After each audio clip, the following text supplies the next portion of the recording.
Yo, yo, yo, what's up? How's it going, everyone? Welcome to the June 2023 Community Showcase featuring Michael Huber. Yo, yo, yo, yo, yo.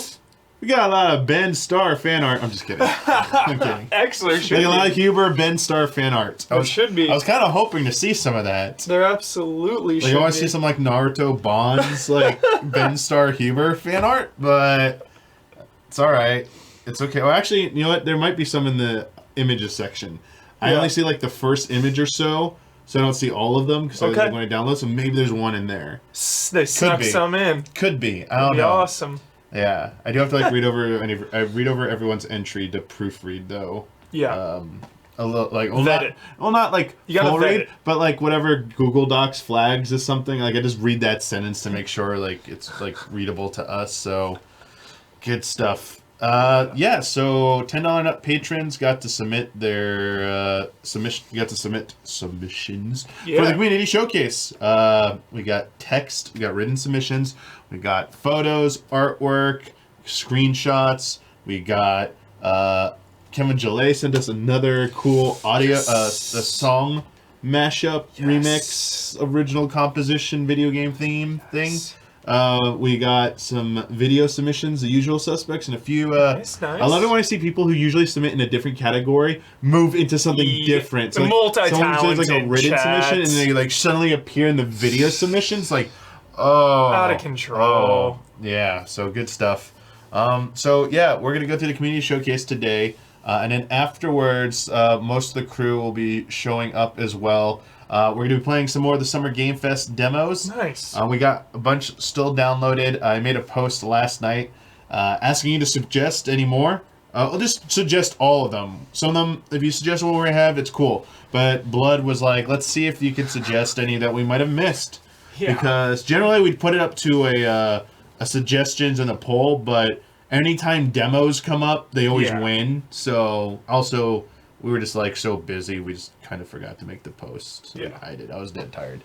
But, like, I was juggling Summer Game Fest and something else really big at the same time. So, yeah, it was a little, was no time. Every time I got home, I was like, sleep.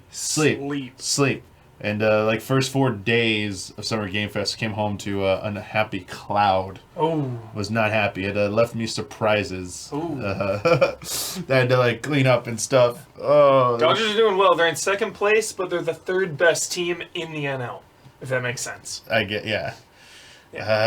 Really well. Baseball. Yeah. Baseball.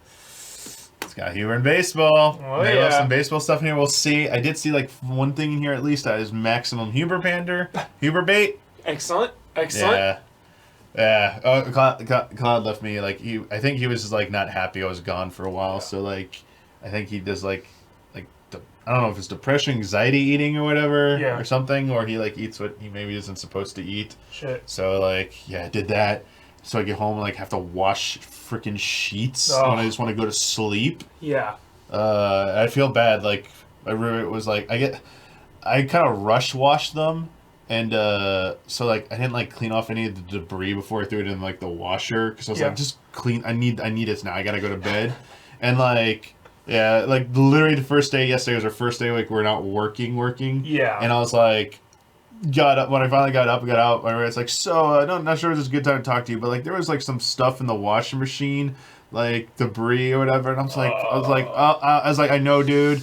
I normally I would have taken care of it, but like, just give me a break. Yeah. It's like I've been working like 10+ hour days last 6 days. Like, please. I was like, It's like when I leave like a receipt in my pocket and put it in. Yeah, it's the like, worst. It just gets everywhere. Yeah, I was just like, not the time, man. I was like, I get it. Like, I was like, Damiani, I respect this. Okay, so tea jug. we gotta explain the this. size of this So thing. we gotta explain this. This is more United States America bullshit where they keep saying things are getting better, but they're not. Like prices just keep going up and shit, and they keep saying they're not. So like iced tea is now like at a fucking record. Like the small bottles are like $4. Jeez. Maybe it's the pricing around here is just more expensive because we're closer to like LA proper, and where I live, like in the valley, is like things are like a bit like. California prices. The same thing, the smaller bottle's like $1 cheaper where I live. So I'm like, I'm not paying that much. So for 50 more cents, you get this thing. Oh, might as well. So for 50 more cents, I got this. So, like, if you pay 50 cents less, you get, like, 1/4 of this bottle. They're charging you a premium for, like, the handheld Dude, I will convenience. say, though, it could be a scam, dude. My mom is obsessed with, like, the water displacement tests. So she'll go to, like... How water Dude, she'll go to, like, McDonald's, the small and, like, medium... Oh, yeah, the sizes. Yeah. It's, like, identical. Oh, no, I always get a medium everywhere. I don't get, Yeah. I don't think there's, like, that much of a difference. Yeah.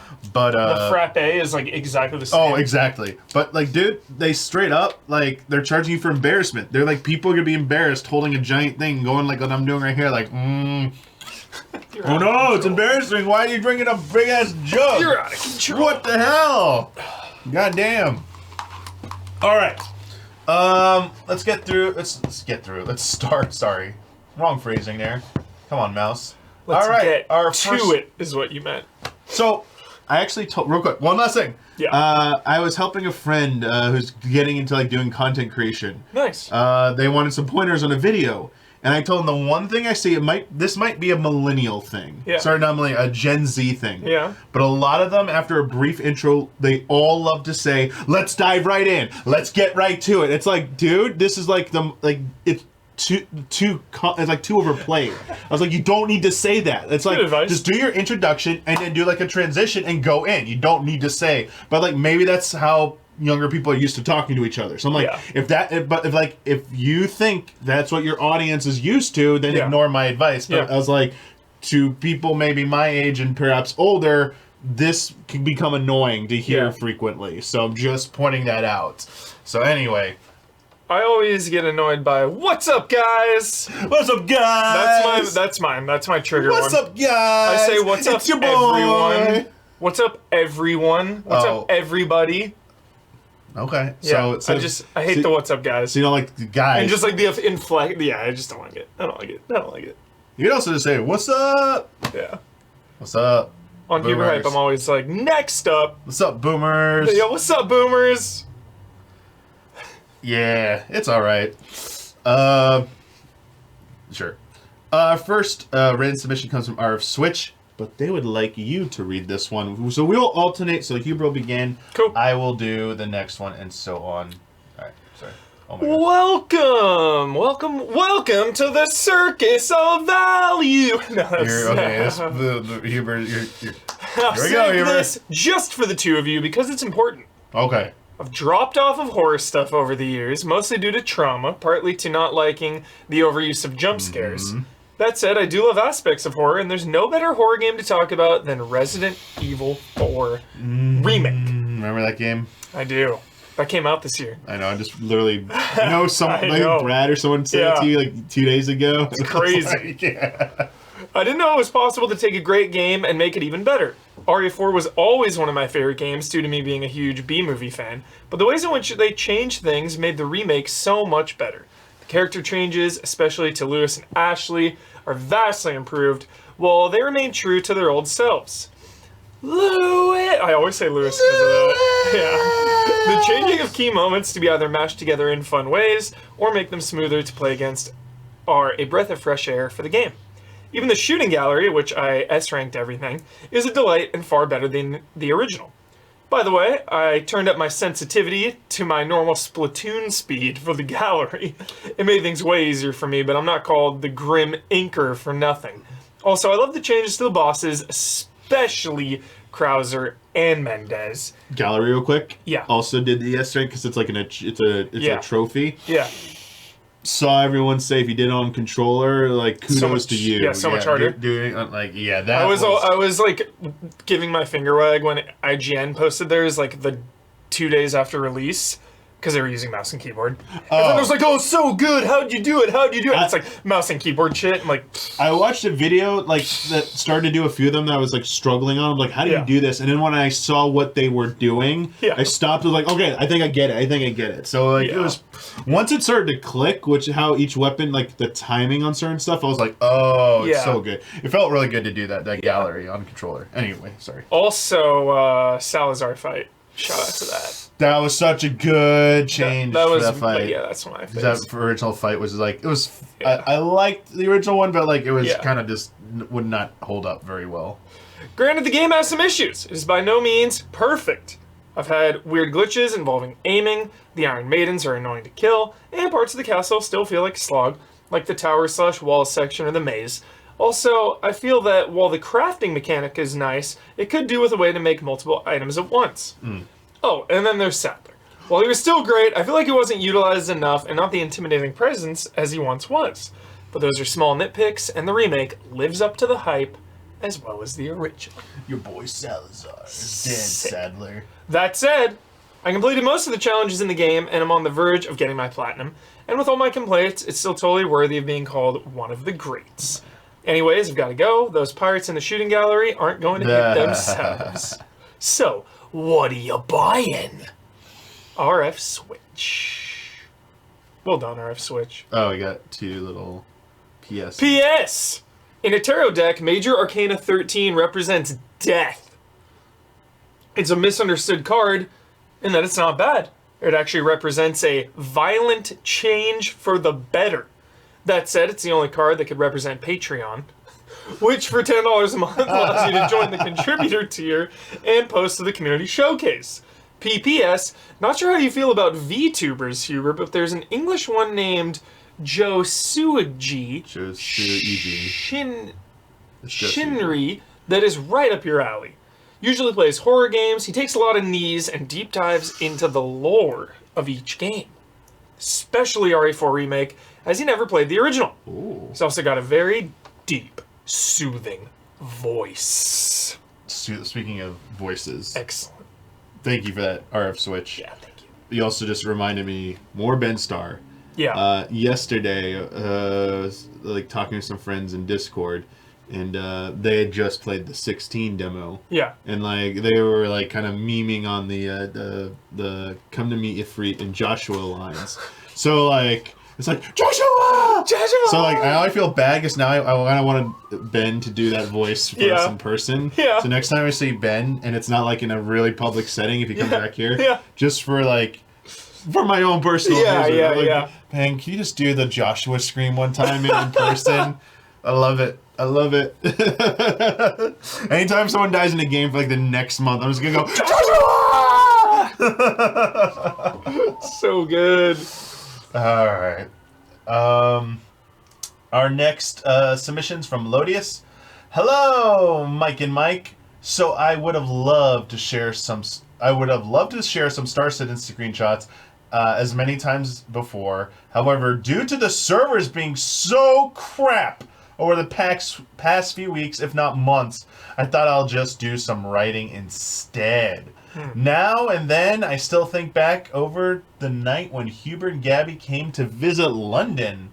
I smile like a mad person every time it pops up in my mind, and it's one of those nights that will be with me forever. It was a 10 out of 10. I was so super nervous before I got there, not really knowing what anyone looked like or if anyone would even be there when I walked into the bar. And I know that feeling.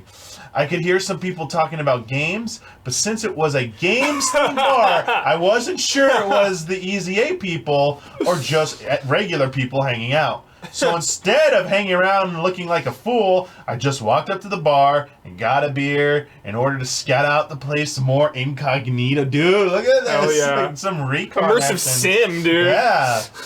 Once I turned around over, I could see a small sign on the table saying that it was reserved for Gabby and Michael. Sick. So I just walked up and kind of gave an awkward wave and introduced myself. Luckily, everyone was super cool and friendly. Best community in the biz, easy allies. Didn't take long for Huber and Gabby to turn up, though. I felt kind of bad and didn't want to crowd the celebrities. So hung back a little bit and waited before introducing myself. When I did, though, it was the best hugs, which was a 10 out of 10. Rest of the evening was... Get embraced. Yes, Huber's doing a lot of embracing there. Rest of the evening was full of hype. Everyone was so easy to talk to, and I hope people liked me as much as I like them. Also, some of the highlights were playing Tekken Tag Tournament with Lanky Crisp, and it was such a super close game. I can also proudly say that I got to take a pee next to Huber. That was pretty fucking awesome, but also a little awkward. Or chatting with Gabby, and her convincing me to pick up Spider-Man was really cool. The best moment, however, which almost brought me to tears, was at the end of the night when I approached Huber and he was like, "What was your name in chat again?" And I was just like, Lodius? And saw 110% joy in Huber's eyes. And he went, "Fucking love you, dude!" And gave me the biggest hug. Such a great night. On the gaming front, I just wrapped up Jedi Survivor. I enjoyed it, but I had a crash pretty much every 4 hours I played. I'm still waiting for patch 6. Okay. They've had 5. It was like 3 weeks ago. They've gone radio silent. I'm still waiting for that next one. Then I'm going to jump in all the way. So towards the end of their playthrough, they were getting pretty annoyed with it. Damn. Now they're just waiting for Diablo 4 and then Final Fantasy 16. Not sure if I'll start with 16 on release, though, as I'm going away for a couple of weeks on holiday a couple days later. So I might just install it and keep it ready for when I come back. Nice. Love you all. Yes, that includes you too, chat. Sebastian Hall, a.k.a. Lodius. Nice. Love you, Lodius. Love you, too. Yeah, waiting for those patches. Patches. Come on now. Need that patch. Still waiting on Yes, that Witcher Byron. 3 patch, too. So many patches. It's been like 7 months now. The Witcher. Get with it. Get with it, CD Projekt. Were you there when Blood said it like that? No. Is that on video, chat? Do we have video evidence of Blood saying CD Projekt? He was doing something Tuesday night before we went to the podcast, or maybe after the podcast. Yeah. And I misheard because he would never say this. Yeah. But I swear he said like, "Oh, fuck off." It's in my ears. He was like fixing something, and I thought, No. "Oh, fuck off." No But way. it was not. Okay. It was 100% not. It just sounded like that. But I had to like look for a second. I'm like, he did not say that. I was like, that did not leave Bloodworth's lips. No way. No way. I heard something else. All right, you got this next one, Heber. Yeah, shit, I was gonna say something, but I forgot it. Brandon K. again. This past month was packed. First up, the PlayStation Showcase. Remember that? Shocked how disappointing it was after 2 years of only mostly third-party led state of plays. Spider-Man 2 demoed well, and Ghost Runner 2 was my favorite announcement, but with the emphasis on live service multiplayer coupled with most of the first-party slate being unknown, doesn't make me feel positive about PlayStation's next couple years. Interesting. See, it's I'm in the minority thinking like Spider-Man 2 is enough for like 6 months worth of games, you know? Okay. So if if Spider-Man 2 comes out in what is that, October, right? Yeah, it's October. So if Spider-Man 2 comes out in October, as long as we get one other good PlayStation game by like May, March, or April, I'm good. What? That's all I need. That's all I need, chat. Yeah. Spider-Man 2. see it. That's all I need. Next Summer Game Fest. The best SGF kickoff to date with new Prince of Persia and Sonic, deep dives of MK1 and Alan Wake 2, Spider-Man 2, and Liza P getting release dates, the later having a demo shadow dropped, and the greatest moments this summer. Final Fantasy VII. Already pre-registered for Ever Crisis Beta, and I've rewatched the Rebirth trailer countless times. Another collaboration video with Max Wen. Oof. On to the Xbox plus Bethesda Showcase. I did enjoy Star Wars Outlaws, Senua's Saga, Hellblade 2, Still Wakes the Deep, Cyberpunk 2077, Phantom of Liberty, and Clockwork Revolution, but beyond those, this was a miss. A miss. Swing and a miss. Not disappointing like PlayStation for having lower expectations heading into Sunday, but the transition of the Starfield Direct was a letdown. Overall, I'll say underwhelming.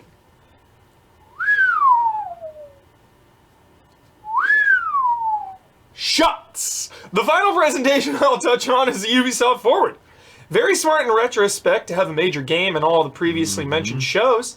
Assassin's Creed, Prince of Persia. I also treat 16 like a PlayStation exclusive. So 2023, we're getting like Final Fantasy 16 and then Spider-Man 2. So that's like I don't like. There's just such a gluttony. People are gluttonous.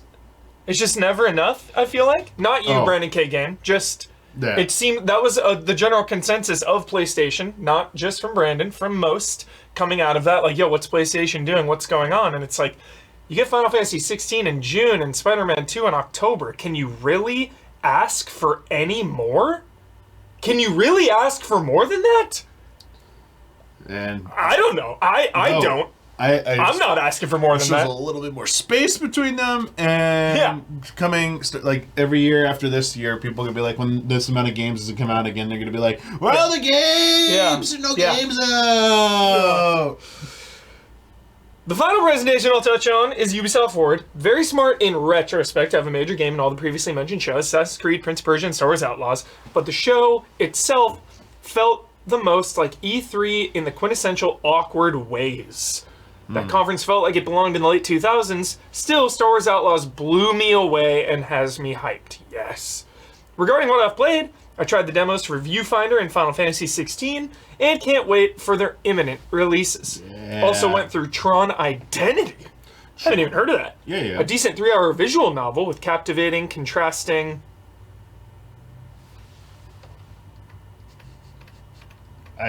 colors. Would you like to know what went through my mind in that split second? Yes. So, chat, you don't see it, but we have a Google Doc open with everything you've written, and we were at the page break. In my mind, that's how out of the loop, like how loopy I am right now. Not out of how loopy I am. Yeah, I am still. I was expecting like auto text advance, like a video game. Like, why is it auto advancing? It's at the end of the damn sentence. I was like, and Heber stares at me. I'm like, oh yeah, it's like this is real life. I'm like, I gotta like scroll down. I'm like, okay, sorry. Though the story leaves me wanting about Tron Identity. What remains of Edith Finch was hit and miss? Uh-oh, don't tell Isla. I mean, was this your first playthrough of it? I mean, it is old, but like at the time, that shit was a fucking 10 out of 10. Holy cow. A couple stories hold interesting gameplay, and Gregory's story hit me hard, but the end felt anticlimactic, and after those 3 hours, most of the vignettes were forgettable, save for Gregory's, Barbara's, and Lewis's. Ooh. Lastly, Star Wars Jedi Survivor is fantastic. Rough technically at times, give me patch 6 respawn, and too many collectibles feel unnecessary, but there's so much I want to gush about. Spoilers, I'm not reading this, sorry, spoilers. Oh, okay, yeah, okay. Can you say any of this? It says, and no spoilers. No spoiler. Various stances, new force powers. Good. Cool. Granted, the catalyst of said awesomeness was predictable. It was necessary. Cool. To close, I want to shout out my fellow forum outcasts as we reconvene on our dedicated Discord server for the 6th ceremony of our version of the Hall of Greats. Games nominated were Kingdom Hearts, NBA Street Volume 2, Driver San Francisco, good inspired pick there, Pikmin, Breath of the Wild, and ultimately Vampire the Masquerade Bloodlines and Persona 5 being enshrined. Sick. Persona 5. Good ones. There you go. Hell yeah. UG. Hell yeah. All right. Our next comes from Maddie, aka Unexpected Enemy. Another one of their blog posts. So we got a little bit of intro first. Howdy, allies. To say that 2023 has been a wild year for games would be an understatement. There's been some amazing releases, both big and small, but many titles will unfortunately fall through the cracks as the year wraps up. Very true. Today, I come bearing gifts or curses for one such game. Wanted Dead, developed by Soleil, is it Soleil or Soleil? Do you pronounce the L at the end, chat? Let me know. Soleil. Is one of the. I still have a bone to pick with them. They were teasing like a Shenmue announcement, and it was a lie. It was like, I don't know what the fuck they were doing. They had some Shenmue shit on their Twitter, and they had to like backpedal. They were like, "Hey, we're not announcing anything. We're just fans." Okay. Fuck. Well, Wanted Dead is one of the wildest games I've played so far in 2023, and it's left me with one burning question. How did this get made? I feel like I've been saying this a lot lately, but Wanted Dead is the quintessential. This game feels like a PS2 era game, but in actuality, it's a lost PS3, Xbox 360 title. Even if you ignore the campy, questionable dialogue and the swearisms, where you question whether or not if the game is supposed to be so intentionally bad that it's good, Wanted Dead carries a very particular torch from a less talked about corner of the Japanese PS2 era game. Action game library. Games like Konami's Psygirls. If more people played Wanted Dead or Alive, or Wanted Dead or Alive. If more people, basically, I have a theory, chat. If more people played games like this, swimming in sixes, treading water, swimming in sevens, treading water in sixes. Okay. The video game community would be a happier, more empathetic place. Okay. I'm serious. Sorry, continue. No, games like Konami's Psygirls or even Namco's Death by Degrees starring Nina Williams comes to mind. If you want to jump a generation ahead to on the PS3, Xbox 360, Square Enix's Mind Jack. Okay, you're losing me now. Mind Jack's trash. Or Konami's Never Dead. Never Dead's one of the best fives I've ever played, Start actually. to creep out from behind the recesses of your mind, and you begin to question your sanity and why, and you ask yourself, did I really play these games? So listen, if you liked Mind Jack, that's cool. And if it makes you think of I liked Never Dead. An older era of games, and that's what you're looking for, that's great. But that's like guilty pleasure at that point. And like if you're judging it by that, sure, you can make it high, but I, in my right mind, can never see that game being like above like a 6, Mind Jack. That game was rough. It's rough. Brad gave me so much shit about playing and finishing Never Dead. It was at a time when like JRPGs were like there was something out, and I'm like, yeah, I'm just playing Never Dead. He's just like, fuck you. Oh my god. Okay. Did I really play these games? Is what you would ask yourself. Yes, you did. Fast forward to 2023, and as I insert the physical disc of Wanted Dead into my PS5, I've somehow traveled back in time and find myself at my local game store picking up my pre-orders of Bujingai, The Forsaken City, and Galarian's Ash for the PS2. I've never heard of either. No, I have not heard of those either. Good deep cuts. Sorry, I have not heard of those. Wanted Dead is a cover-based third-person shooter with character action game elements. To be somewhat reductive, it's like Winback, or saying to be reductive and saying it's like Winback, which is already kind of like it's more known, but like it's still lesser. It's like, man, you're getting really like deep here. I would compare it more to Wet than Winback and Kill Switch. Okay. It's the most like Wet, I feel like. Okay, it's like that. And Winback and Kill Switch too, yeah. Combine, just throw a Wet in there too. Strong Wet vibes. The back of the box claims that it's from the developers of Ninja Gaiden and Dead or Alive, but the developer is most recently known for the already forgotten Valkyrie Elysium and Samurai Jack Battle Through Time. Wasn't Samurai Jack Battle Through Time really good though? Yeah, that's what I heard. Yeah. If any of the aforementioned games provided particular sense of nostalgia or masochistic comfort, then woof, I have a game for you. Wanted Dead isn't great, but I also couldn't help myself from indulging in all of its quirkiness. Yeah. The story feels like a really bad take on what Ryuga I can never say there. Ryuga Gotoku. Yeah, thank you. I always say RGG now. Yeah. Attempted to do with Binary Domain. One of my favorite games of all time. Do not skip Binary Domain, chat. Do not skip it. It is truly one of the best.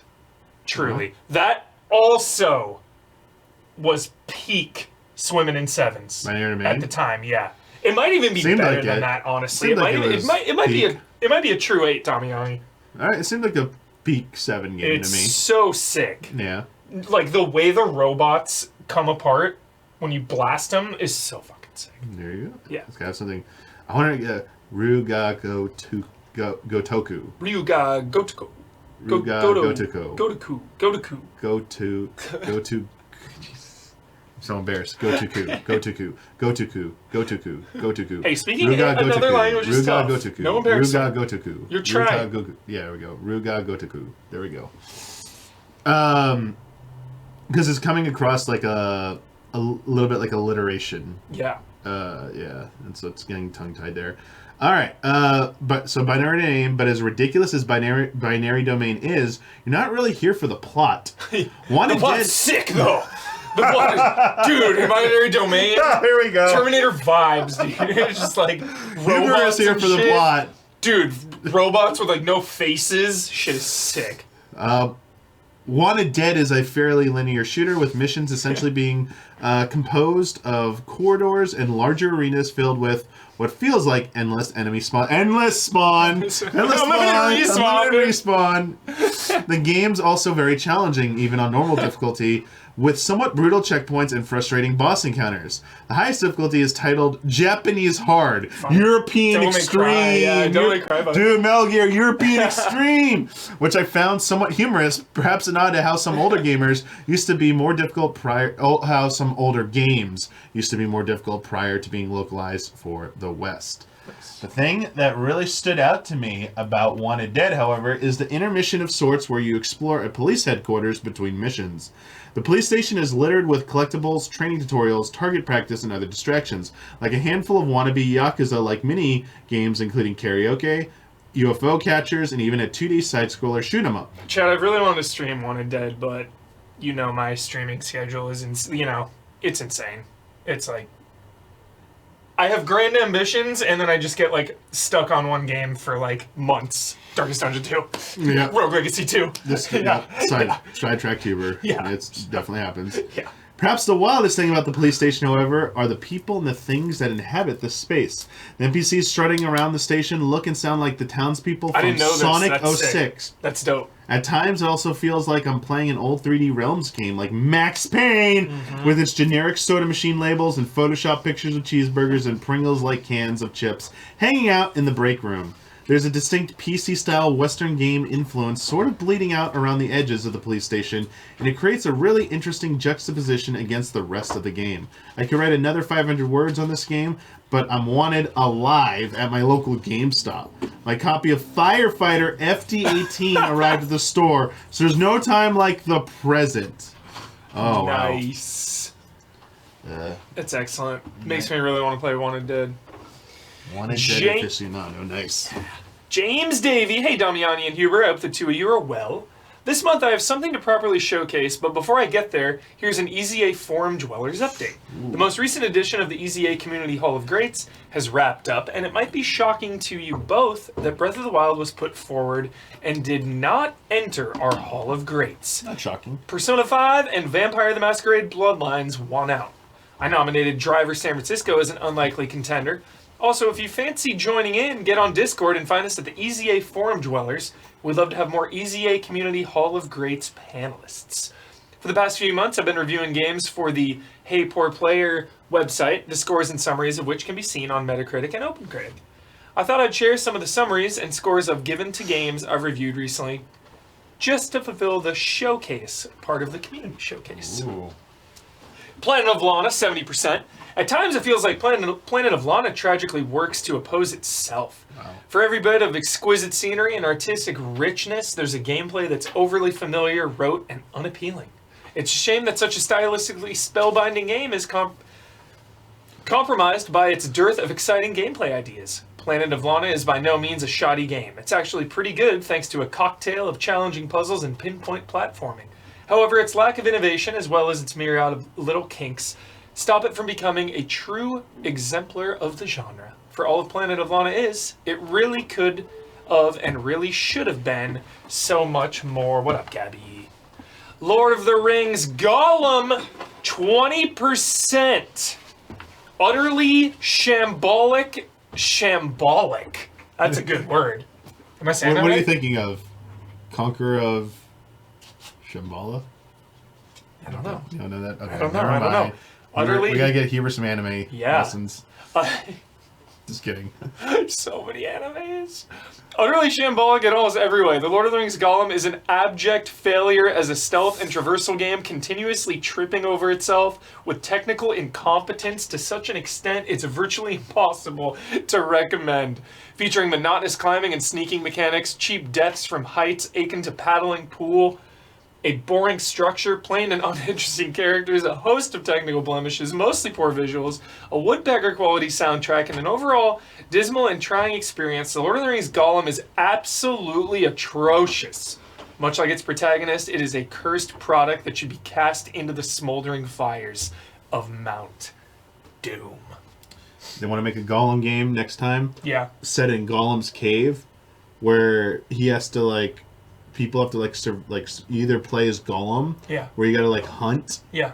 And kill someone, the person who stumbles in. Yeah. Or maybe do the riddle game like you did. This is inspired by Hobbit, the riddle with duel. Bilbo, do stuff like that, or make it the player has to survive through Gollum's gauntlet. That would. I don't think Gollum is interesting enough to carry an entire video game. I think he would be a cool playable character in a larger Lord of the Rings video game. Personally, this will just be Gollum mode. Yeah. This wouldn't be a whole game. Dead Island 2, 60%. The prolonged gestation period of Dead Island 2 has finally ended with a familiar sequel, eschewing the unpredictable and uncomfortable pastures of Banoi for a monstrous version of LA. Dead Island 2 will be a pleasing romp for fans of the original with its cavalcade of chaos-causing weaponry, its adrenaline-packed wars with the undead, and its cool new modifications and traps to keep the zombie slang fresh. Before long, though, it becomes apparent how Dead Island 2 suffers from some frustrating design problems, like trapping you inside an area until you've cleared all undead, as well as coercing you to perform one of a small handful of utterly tedious tasks like tracking down keys to open doors and transformers to open and close gates. Thanks for all that you do. Love and respect. Thank you, thank you. Next one comes from usual video submitter, but this time sending us a written submission, Damon, aka Radioactive Magic. Hey allies, as I predicted last time, I wasn't able to get this month's video out in time. So another text submission it is. Okay, so I apologize, they have done this before, but they usually send in these Pokemon videos every month. With the recent showcase of so many new games on the way, I find myself not very interested in most of them. In the past, I would look forward to and enjoy seeing all the new games coming out. Even if they weren't games that I was interested in personally, I love seeing the jumps in quality in all the aspects of game development, not just graphical, or just simply being happy for the people who get excited about them, such as one Michael Huber. I find that this time, though, instead of looking to the future, I look to the past. There are so many great games that already exist in the world that I haven't had time to play yet. Yes, we all lament our backlog's length. Of course, I have things that make me think, oh, I'll get to that eventually, like the recent God of War games and Horizon 2. Holy shit, I forgot about Burning Shores. But I'm also thinking about games that I haven't gotten interested in yet, but I know exist, like the Talos Principle.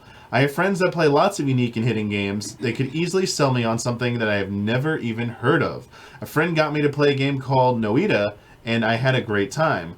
All this because, of course, not every fantastic game can afford to advertise like the big ones. No doubt. If I could have one wish, it would be to freeze time, not just so I can get through the backlog, but to explore all those other gems I know that are out there, but may get left in the dust of the new. Since I have managed to keep this text submission brief, I invite you to chat about any games that are not just in your backlog, but perhaps something that crossed your radar years ago. Perhaps a game you know is important to a friend that you haven't given a chance yet. Love and respect, Damon. P.S. I'm sure chat is now spamming all the games in their backlog, so feel free to use any that jump out to you as a prompt. I was actually thinking about the hyperbolic time chamber, about freezing time. Uh-huh. You know, because I'm currently in the Cell games. Yes. So I'm just thinking about that. That's where my brain syndromed. Yeah. I mean, the one I always get asked why I don't ask more people to play with 14. It's I'd rather people want to play it, and then when they play it why aren't you going with them and doing anything? It's I don't want to overwhelm people who jump in. It's such an overwhelming game to get into the first place. Yeah. That I think part of the reason why I got so into it is because when I jumped in, it was brand new. And a lot of it was self-discovery in that game. I wasn't having a lot of people telling me what to do. There weren't a lot of videos at the time telling you how to play the game. No, it's meted out. And that's fine, but that experience still exists if you want. You just need to like not have like all your friends bombard you like, oh, do this, do this, do this, do this, do this. Like you need to like, I think there's like a baseline for some like maybe like in regards to like customization UI, like something like options you should maybe check off that will make it easier for a newcomer. I think that's personally fine to like get into the nitty gritty with a new like a new person, but like telling go watch so and so's video, like I'd rather the person come ask the questions and then give them guidance then. But like part of that is like discovering that game on your own and like just not being overwhelmed with like an information dump. Yeah. So for that one in particular, that's what it is. But like, yeah. And on the flip side, the one I've, no, it's not quite related, but the one game, like we always have a question that comes up every now and then about what's the biggest game series you've never touched that you like or tried to or didn't get into or just never touched for a reason. And it's like, I wanted to try League of Legends years ago, but the launcher kept crashing on me. And I gave it like 30 minutes of troubleshooting, and then I was like, bye. Yeah, like, it might be my computer, but like, sorry, like I play other pieces of games. Does League of Legends have controller support? I don't even know. Oh, okay. I just wanted to try it for like maybe an hour, just to say I played it. But then we played Smite, and I was like, oh god, if I don't like Smite, I would not like League of Legends whatsoever. Loved Smite. That was so fun. Yeah. Nice. All right. Yeah. This year has been an off year for me for playing games, ironically, even though it's one of the best years of video games ever. But just haven't been in the mood, you know? They come and go. I go through this all the time where I like focus on movies for a couple months at a time, and then I like swing back to games for a couple months and then swing back to movies. But this has been like the longest period of me like barely playing games. That's fine. Yeah.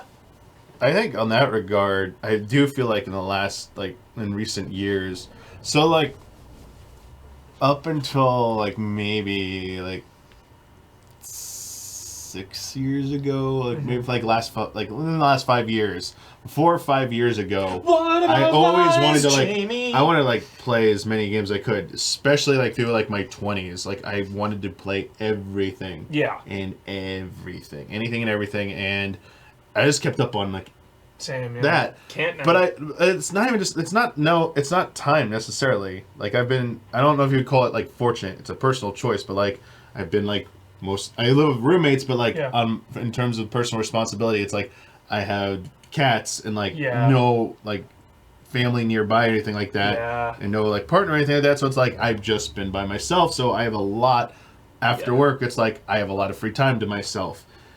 And even with that, I found myself that like I'm in a phase where I tend to just gravitate towards fewer games. Yeah. And I want to dive into them more deeply. Nice. I used to play so many games and I felt like I could remember them better, but I feel like now if I go through too many games, I just don't remember a lot of them. Yeah. So like I like being full on in. So for like this year, which has a lot Quality of games, or quantity it was like for me, it's like, oh, for this year, it's like Resident Evil 4, Zelda, Final Fantasy 16, and Zelda. It's like, I have 3 giant-ass games. I'm like, I'm happy with those 3 games. I could spend so much time on a game. I don't need another game this year. I mean, I want to get in Spider-Man as well in October. Like, that's the one on the radar, I think, that I really want to deep dive into. So it's like, I need 3 or 4 games a year at this point. But on a personal level, and then I'm good. Same. Which I feel bad because, yes, there are all these showcases showing all these, like, games. It's like, when I go into a game now, I just want to like play it nonstop or play it for like months, and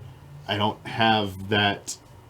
I can't do that anymore. Just do not fucking skip Dredge. It is the best indie game this year, and Darkest Dungeon 2. But I'm not going to recommend Darkest Dungeon 2 because it will destroy your spirit. And it's very, very intense and very long. Whereas Dredge, anyone can play. I can recommend that to any human out there. It's so sick. And it's less than 10 hours. Easy. That's fair. It doesn't need to be 80 hours. Like, short games. Yeah. I know there are people out there who get upset when you like champion short games. Yeah. And they always say it's like older people who seem to be championing them because like, oh, they have like no time and stuff.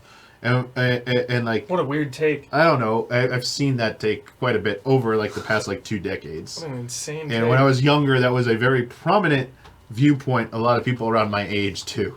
And I was like, oh, okay, like, this JRPG is in, like, minimum 70 hours? How dare they? Like, this is a failure. Like, stuff like that. We've, like, kind of moved past that a little bit. Yeah. But I do welcome anything that's under 10 hours. Yeah. I really do, because it's generally meant to just like probably be played once. You feel satisfied. Yeah. And it's a type of game I could play over maybe like 2-3 days and be done with it. It feels like watching like nowadays. Sometimes I watch movies in chunks now. I don't sit down and watch the whole thing. Not new movies, but like rewatching old stuff. Oh, okay. I don't rewatch it just in one thing.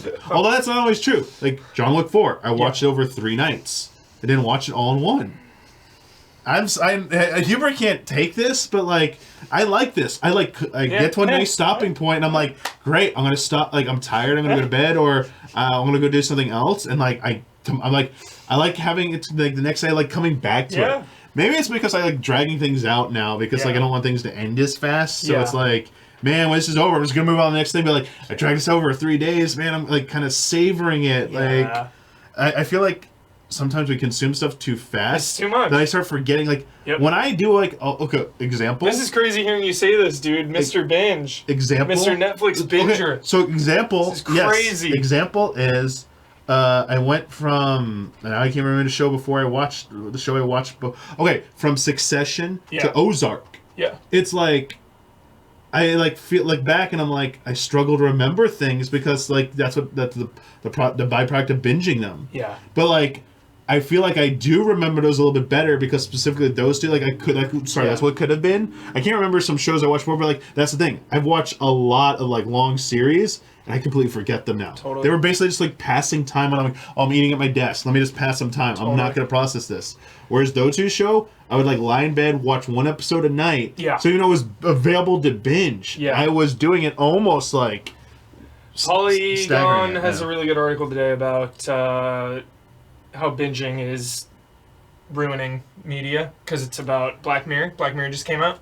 Oh. And they're talking about like, why the hell would you ever binge Black Mirror, a show designed around thinking about it and talking about it and digesting it? It's a really good article. You should check it out. Jesse Blue. Hello, Damiani, Huber, and chat. Greetings from the Midwest. I wanted to open by saying that these past several weeks have been a roller coaster of emotions, and I have depended on the support of this community more than ever before. In a span of 6 weeks, my dad was diagnosed with stage 4 colon cancer. So sorry, Jesse. My daughter graduated from high school. Congrats. Awesome. My spouse confessed he's in love with someone else. I'm really fucking sorry, Jesse. And I ended up in the ER, doubled over in pain, but they sent me home with a prescription for antacid and bed rest. Without the love and kind words from everyone here, I surely would be in a very dark place right now. As it is, I feel like I don't have to go through everything alone, which is how I've felt in the past. Big hug, Jesse. Urgh. I have friends who check up on me and actually care how my life is going, and I don't just want to be fine TM. Answer, most of them I've never even met in person, but that doesn't matter. We are flesh and blood and heart and soul. We all know how it feels to reach into the darkness and hope there's a hand reaching back to keep us from falling into the depths of despair. Life-altering changes can rock your world. They can change your perspective in a heartbeat. Having an accepting, loving community like this one can be the difference between barely getting through and not making it at all. We may have started as a group of strangers talking about video games, but the relationships forged around a common interest run so much deeper. We share stories, pictures, achievements, failures, trials, and triumphs. We share our lives. We share bonds. My dad will be having surgery later this month, sometime they haven't scheduled yet, and 6 months of chemo to follow up. I have to accept that it's likely I will lose him before the end of the year. But with the support of this community, I can support him so he can push through and come out healthy on the other side.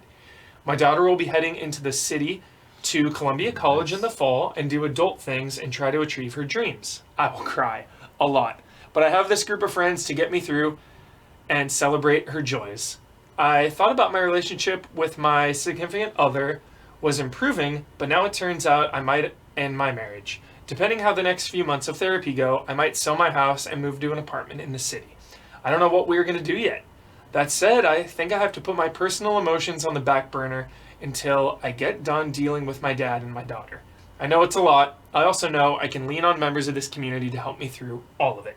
Integrity, humility, sincerity, fragility. You show us every side of yourselves. We know you are people, and we are people, and we care for one another. Your joyful banter can be such a needed distraction from what is going on in life. Doesn't matter if it's in the memes or the salt, I need it all. Thank you for being here, and mostly for just being yourselves. I love you all so much. Hugs and more hugs. Jesse Blue. Sending you all the good energy. Jesse Blue, all the spirit bomb energy. Just all of it. So much love and respect. One day at a time. Yeah. It's a lot. I've been through some of that shit, and it's gonna probably hurt forever, but it hurts less as time goes on. From my perspective. Yeah. I would definitely agree with that. But yeah. So it's not what you want to hear, but that's yeah. I didn't want to hear that shit, but yeah. Yeah. Just remember that the one line about putting your emotions behind everyone else. Dude, remember to, take care of yourself too. Yeah. Yeah. At the end of the day, you still matter very much, so don't forget that. Our next submission comes from Bruno Soros. Hello, Damiani and Huber. Great job to you and all the allies for your hard work during Summer Game Fest. Thank you for all of the grand content. Grand content. I like that one. Grand content. Just one quick shout out to the whole Easy Allies community. Yes. Again, just, so much love and respect, chat. You are truly the best. You help Jesse Blue through shit. You help me through shit. You help each other through shit. So, fuck yeah. Now go get some much needed rest this weekend. Nope. I wish. I don't even know. Well, I'll see when I can finally relax. My backlog goals for the year are progressing. I started Alan Wake over the weekend. So glad everyone's playing Alan Wake finally. Let's go. Yo, remember when Bossman talked so much shit on Alan Wake? Here we go. Bastard. Get wrecked, Bossman. You were wrong. I will call you out. He talked so much shit on Alan Wake at game trailers. Look where we are now, Bossman. Look where we are now, bro. How does it feel to be so wrong? Oh dear, I can't handle this. Alright, so again, they started Alan Wake over the weekend after Huber's Alan Wake 2 impressions. I'm highly enjoying myself in the freaky atmosphere. Hell yeah. I bought it in late 2021 and intended to play it sooner than now, but here we are. I finished Breath of the Wild and Talos Principle last week. Both games were really grand, and I'm glad I finally got to experience them after both were in the backlog for a total of 2,900 days. Jeez. All right. I finished Resident Evil 5 with a friend. Best way to play Resident Evil 5. Nice. Absolutely. Literally, this is reminding my roommate last night. We were talking about something, and I was like, Resident Evil 5 co-op. Favorite co-op only game. way, number one co-op totally game different ever. game you played by yourself. Yeah, number one co-op game ever. You finished RE5 with a friend after starting in late January. Nice. Tough to manage 2 schedules in 2 different time zones, so forgive us. Hey, all's forgiven. But I enjoyed myself. I love the Chris versus Wesker dynamic and the added lore of Spencer and here we go. You're speaking here right now. Just a grand culmination, as you will, of the series. No idea if I'll commit to RE6 though. That's fine. That's fine. Fair enough. Yeah. After RE5, Breath of the Wild, and Talos, I am 8 games into the backlog goals, with 12 remaining. One being Alan Wake. Nice. So we are getting there. Thinking after Final Fantasy 16, I'll start Final Fantasy 6 Advance. But I also want to finish Persona 5 Strikers before Final Fantasy 16, but the demo's release makes that more unlikely, as I'll play it this weekend to not have that big of a gap between its release. Too many games. Way too many. Way too many games. Speaking of too many games, the cataclysmic wave of content has brought Street Fighter 6. Cataclysmic wave. I love that Channing Tatum is now a part of Easy Allies lore, dude. Cataclysmic wave of content. Wave of content. Monday, I finished the arcade mode for the characters. Excuse me. Onto World Tour, and I'm loving it a lot. A lot of things to do while also having a lot of options to just learn the game itself. Yeah, it's a great tutorial. Character guides, combo tutorials, the practice mode. Bless your soul, Capcom. After seeing Across the Spider-Verse, I wanted more interdimensional Spider-Man action. So I'm replaying Spider-Man Shattered Dimensions. Great game. I've not played that since the summer of 2011. Same. When I was not even a senior in high school yet. It's been a minute. I hate moving. What was the Spider-Man? Was it like Web of Shadows or what? Yeah, that one is not. Shattered Dimensions, one of the best. Okay, I played the one before. I actually reviewed it, and it wasn't great. Yeah. And then Shattered Dimensions were like the next big one, and then everyone liked that. Yeah, yeah. Super solid. The only reason I remember like Web of Shadows, whatever it's called, is because I specifically said I either called stuff mutants when they weren't mutants, or called stuff that wasn't mutants when it should have been mutants. Yeah. And literally that was all the comments in the video said at the time. Oh my God. And we had to like just edit. They had to put up like an edited version. It was like real quick, fix that line. I was like, sorry, like gotta get it right. I even like the Amazing Spider-Man. Like, oh, I haven't. Sorry. I haven't played that. The game? Yeah. Oh, I haven't played it. For the monthly update of my gigantic backlog, it currently sits at 658 games. Last month, it was at 654 games. But I have beaten 40 games from it, 7 since May's Community Showcase. 11 games have been added to the backlog since May. The Metro Trilogy got added to the Steam backlog as Last Light was free on Steam. 2033 Redux was on sale for $4, and I got Exodus in a bundle last year. Also, sick. I remember playing a Metro game at old THQ, not Nordic, but OG THQ event near the old Game Trailers Viacom days. And dude, it was sick. It was like the underground, like it was like I love that series so much. Yeah, old THQ had some like good games. Yeah, like I wasn't like always into them, but like playing them, even at the demo stuff, where like they were quality. Yeah, their RTS, what was it again? I forget their RTS they had. It was like the World War II. The one they did at the time Company was like of Heroes. Maybe it was Company of Heroes. Yeah, it was like incredible masterpiece. It was like the Eastern Front during World War II, like in Russia. It's like, holy crap, this is intense. Also, I forgot that I bought the Hotline Miami games a year or two ago. So those are just some of the added backlog games. Have a grand weekend to both of you. Love and respect. Go Jets, and sadly, go Mets. The Mets beat the Yankees last night. For Huber, I hope Agents of S.H.I.E.L.D. is at least remembered in Secret Invasion. Oh, why do you do this? If it's not... Why do you do this? If it's not, I will be devastated. I will be devastated. It is time. It is time for the nod, dude. Okay. Please. Coulson. Please. Coulson or Melinda May or Coulson Academy. Like, if they just went to Coulson Academy, I think that would be the most elegant, sickest tie-in of all time. So. We got Coulson. We got Coulson. We got Coulson here. All right. Level Capybara. Hello, Damiani. Hello, Huber. Hello, June. And hello, Summer. And what a summer it's shaping up to be, especially for re-releases of some of my favorite games. I can't wait to reunite with these old classics, so why not gush about them to pass the time? Here we go. Ghost Trick Phantom Detective. 2 words for anyone who missed out on this goofy murder mystery thriller for the first time around.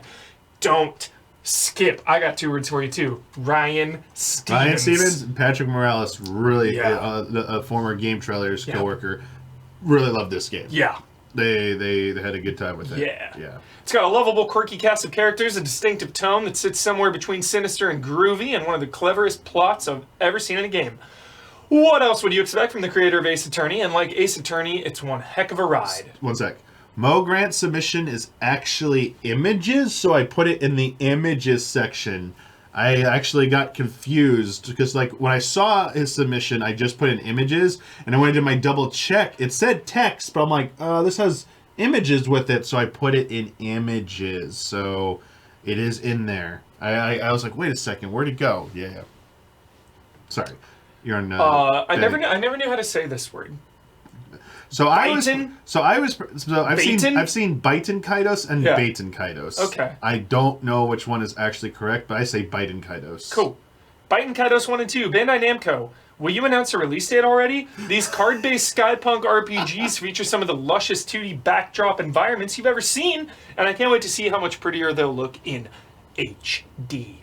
Plus, the battle system is engaging, the settings get quite imaginative, And the soundtracks are Mamoto Sakuraba's best. Sakuraba. The True Mirror and Lee Ala del Principio are sheer battle theme bliss. Rune Factory 3 special. Look, I get it. Farm sims are everywhere now. Thanks, Stardew Valley. In fact, I think Rune Factory 3 special was announced in the same Nintendo Direct as, 5 other farm sims? Thanks, Nintendo. But what always sets Rune Factory apart for me is its gorgeous anime artwork, endearingly off-the-wall townsfolk, absurd humor, snappy pacing, addictive hack-and-slash combat, and a stat leveling system that rewards everything you do, even walking, without breaking the game's balance.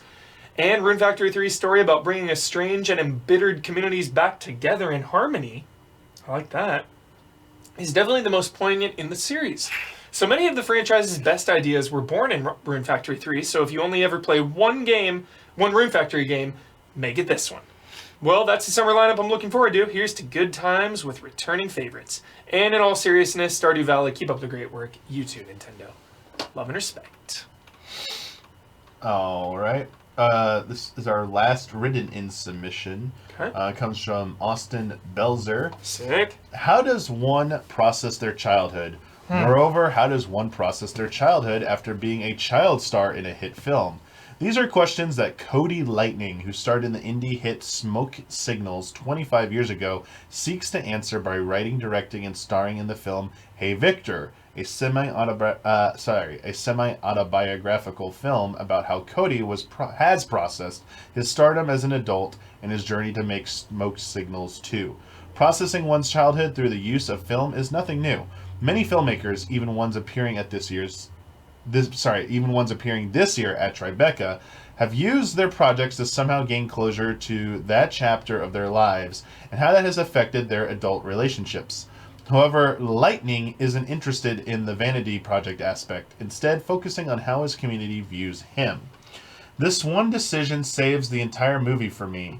Instead of focusing on Lightning's internal struggle, we get to see the perspectives of those around him, like his creative partner Kate, Hannah Cheeseman, Simon Baker, Irene Bedard, Craig Broner, Colin Mockery, and a multitude of others. This sense of community ties things together, so we get a clearer picture of how Lightning's self-destructive behavior hurts those around him and how child stardom can affect one's life. A great example is when Cody sneaks into the bar bathroom where his intervention takes place and gets Craig's camera operators drunk. Cody is having the time of his life, but the look on Craig's face says everything. It's mixed with embarrassment, awe, shock, and sadness. Cody did that, and he's rightly furious at him for it. Without going further, this fury extends out to other characters whom Lightning presumably hurt with his actions by only thinking about himself, and it's where the film's characterization of Lightning's experiences falls a bit short for me. With this plot being so tied into Lightning's actual life, I lose track of where the biographical part of the film ends and the drama begins. With the setup for the film being a documentary, how much of this is authentic? How much is a fictionalized version of Lightning's experiences? I don't know, but I do know that there are some great performances from Cheeseman, Lightning, Baker, and Mockery.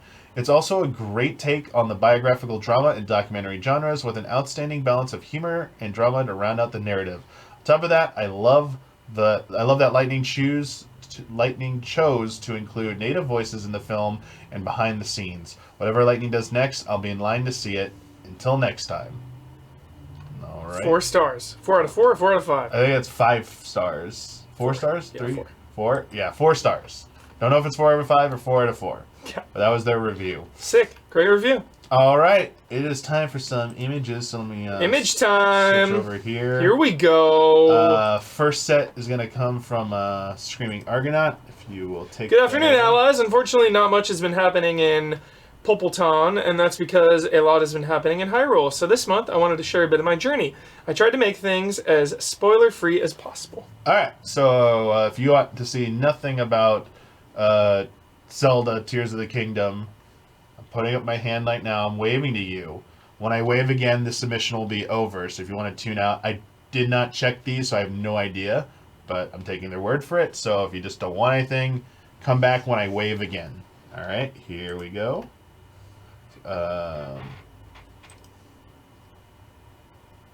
Is this right? This doesn't seem right. This is Animal Crossing. Am I being trolled? Discovering caves quickly.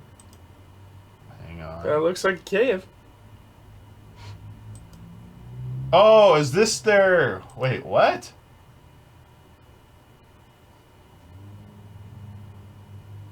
Okay, it's right. Okay, let's just go. We'll go with it. Go with it. I think there was a joke. Okay. Sweet. All right, so discovering caves is gonna be one of my favorite things to do. Discovering caves, yep.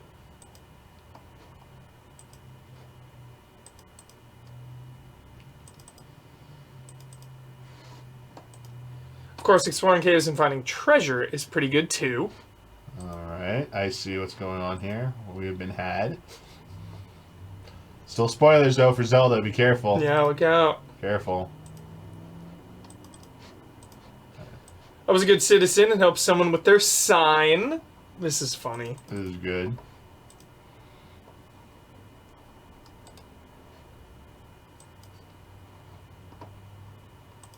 This is Poppleton. I met a Lionel. He was terrifying. Such spoilers. That's right, chat.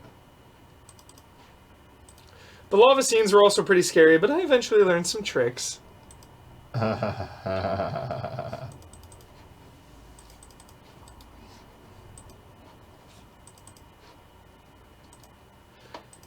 It was also fun building new ways. Thankfully, there are plenty of stables when I need a rest. Sorry, jumped the gun there.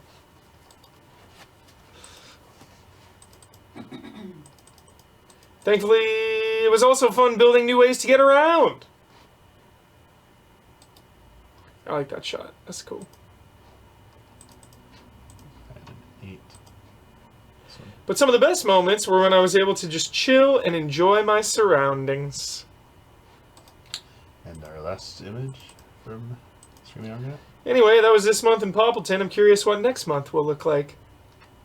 Bonds right there. Until then, love and respect. Okay, That's that great. means it is safe now. That was good. Very good. You got me. Next set of images comes from Michelle Jackson. Hello, Damiani and Huber. This month is kind of a mixed bag in terms of my submission. Excuse me. To start, when I finished school a few months ago, I started working on a personal art piece as a reward because I rarely had the opportunity to do so during my education. The concept is an album cover for a group of characters in my game that are in a band together. So yeah, let's Sick. check this out. Let's go.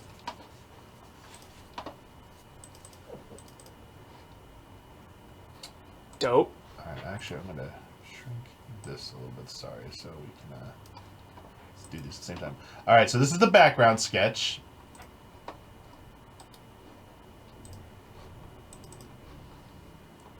This is the character pose sketch. I like Character that. poses sketch. Pretty good. Then we have the initial character design sketches. Those are great. And then we got the final character Sick. designs.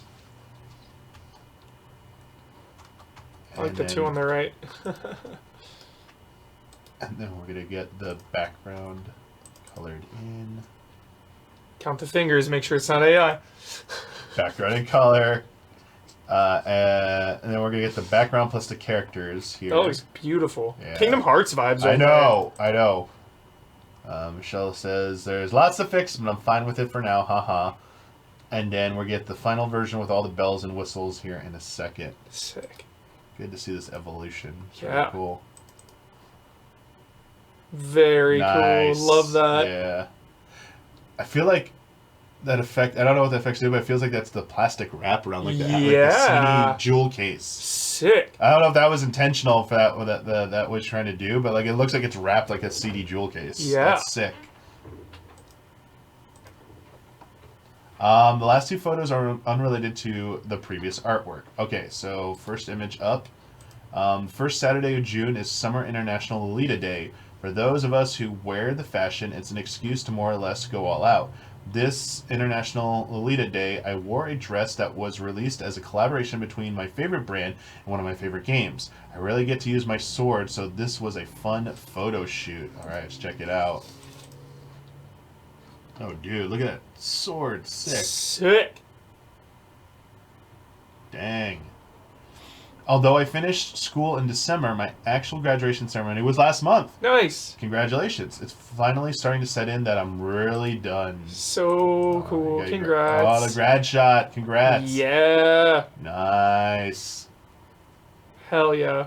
Excellent. Congrats. Shout out. Yeah, shout out. All right. Our next set of images comes from Mo Grant. Mo Grant. Hey, Damiani and Huber. I'm back with some more artwork for you guys, but this time it's awesome fan art. We are currently hard at work on issue 3 of the new Luminaries, but we are not quite ready to show off what we have so far. So instead, here's a collection of some of my fan art pieces that our artist, JR, good old JR, has done over the past year or two. First up is a drawing he did for a Zelda-themed Inktober featuring Link, Zelda, and Ganondorf. So I'm going to show you the images first before we read the description, because after this, we're going to get some Max Huber. And I need you to close your eyes until I tell you it's ready, Huber. Okay, so here's the first image. Yo. I love how this piece references multiple interactions of each character. So dope. Yeah. Oh my god, the one with Link on the right is incredible. It is, dude, this is a poster, the middle one. This would be sick. Fucking All of them would be sick, but Yeah. Max Pander. Alright, close your eyes, Huber. Okay. This next one is the maximum Pander. Alright, open those eyes. Dude! Holy shit, that's good. Oh my god. What? Next up is a drawing of the Dark Knight inspired by Matt Reeves' The Batman. Look at that. That is insanely good. Oh my god. Holy cow. Close those eyes again. Jeez. Dude. Alright. Gargoyles, bro! Let's go! Definitely 90s kid throwback. Hell It's yes! Goliath from Gargoyles. Awesome. Alright. Oh my god, that's excellent. Yeah, it's so good. Jeez. Dude, Darkwing Duck! Yeah. You're out of control! Yep. Dude! This next picture is straight out of Smash Brothers, Samus versus Mega Man image. Yeah, sick. Really good. Who would win that fight? That's a tough one. That's a pretty equal one. Yeah, it depends what powers Mega Man would have at the time. If it's just raw Buster Cannon, though, like raw Mega Man with no power-ups, and Samus in her suit, if Samus had, like, missile... Yeah, it just depends what powers they have. Yeah. Yeah. And it depends on whoever the writer wants to win. Stanley quote. Nah. Next, we got Goju from Jujutsu Kaisen. Nice. But if you haven't seen Jujutsu Kaisen yet, I saw the Huber, first episode. You gotta check it out. I got a feeling it's right up your alley. I saw the first one and then I got sidetracked. As is life. Classic. And we got good old Aang Avatar, from Avatar, dude. Yeah. Excellent. Then we actually get a self-portrait of the artist JR with their favorite Pokemon here. Yo. Dude, look at that. Lapras. So wholesome. Poliwhirl, Squirtle. Holy cow. What's the Pokemon? The far right, the rightmost Pokemon. It looks like a kaiju from Pacific Rim. Which one is that? I'm not even kidding. It's the Under third Pidgeot. evolution of a bird gen starter. I don't remember what it's called. Damn, that's a deep cut. Swampert. Marshtomp. Oh, is it Mushstomp or Swampert? Mudkip's evolution. Swamp. Sick. Okay. That's fantastic. Marsh Stomp. Love it. Marsh Stomp. Thank Big you. love on that one. And then our last image. There you go. Some Gundam wing height. Last but not least, final pick is a full Gundam wing set. Oh my goodness. GR is currently taking commissions as well, so if anyone is interested, feel free to hit him up. His Instagram is at JRComicArts. I'm actually working with him now on my own Pokemon team commission that I can't wait to Nice. share once it's done. By the way, Damiani, it was great trading blows with you in Street Fighter 6 during the group stream last week. Definitely going to be hitting the training rooms and rank matches to sharpen my skills for next time. As always, thanks for everything you do. Love, respect, Mo Grant. Sick. I was using the modern controls, so I was not having to do those inputs there. Yeah. Definitely gave me a little bit of a crutch to stand on. Not having to worry about that. Got it. Definitely helps. Does the highest rank allow it? Yes, but I don't think I've seen any. I don't know use how it? many people are in the master level. It's the highest rank. Yeah. They use modern controls. During the Twitch Rivals and Max stuff, I only saw people using classic. I think. Got it. I think because it's harder to do combo strings with the advanced combo strings with modern controls, or something. I was explained. Yeah. Someone asked if I played the 16 demo a few times in chat. I've not. I'm going out of town Saturday for a while, so I'm just waiting to get back and go all in. Let's commission from him Huber's Joshua and Ben is Clive art. I would love to see that. I'd love to see that. I'm all for more of that fan art. All right, next set of images comes from Tierju Engi. Tierju Engi, hey Mike and Mike. For 2 decades, I've been dreaming of a Street Fighter beat-em-up game starring Ryu, Ken, and Chun-Li with characters that'll join you along the way. Yes. While the World Tour is very different from what I dreamt of, it is spiritually what I wanted. Fighting online was fun, and I do intend to do more of it. Been fighting as Ryu or Ken for years, but since Chun-Li seems to be a bit easier to use in this than before, I might make her my main. Saw Across the Spider-Verse the second time. This movie is so good, and I can't wait to see more of it, dude. That movie is so fucking good. I intend to watch Indiana Jones movies before the newest hits the theaters, but unfortunately my flight goes on that day, so I won't be seeing it for another 2 weeks. Yeah, I'm just behind in everything ever made. My 4th trip to Japan, and this time I'm taking my nephew with me. I still can't read, but I'll manage somehow. If anyone wants to meet or recommend places, stuff, or anything, I'm all ears. DM at Tierjuengi on Discord or Twitter. Thanks and love and respect. Nice. And we got some images here. Don't let me forget. Awesome. All right, let's get those images going. Tierju. So we got definitely got some Chun-Li in Street Fighter 6. Excellent, excellent. Got some screenshots here. Yeah, that's a good one. Who does that look like on the left, dude? Like, it looks like someone familiar. I'll think of it. Keep thinking. Yeah.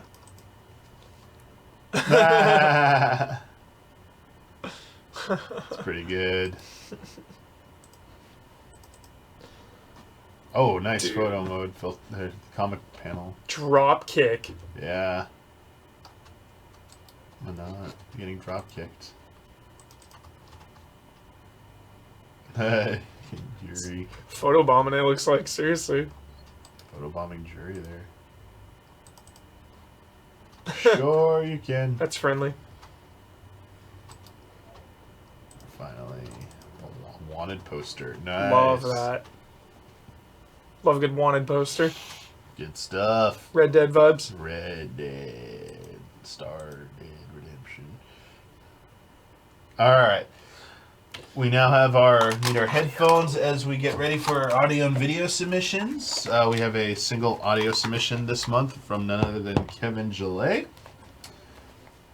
Hello, Michaels. For some reason, I had a lot of time to think of a very original music submission for this month. For some reason, I'm also still in a Zelda mood. I can't figure out why. So in very similar fashion to my submissions from March and May, where I took the great Breath of the Wild and Tears of the Kingdom trailers and remade the music in N64 fashion, I'm doing again by going back to the precursor of these two, the E3 2005 Twilight Princess trailer. Nice. That blew me away at the time, partly because it had an orchestral music composed specifically for it.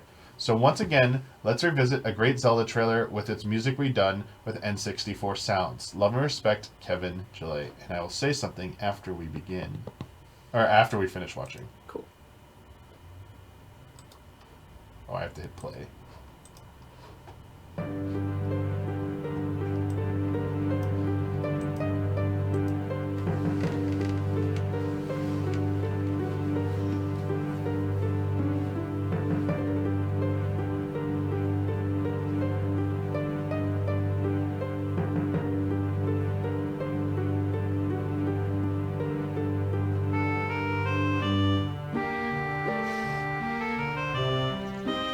Sick.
Sick tether.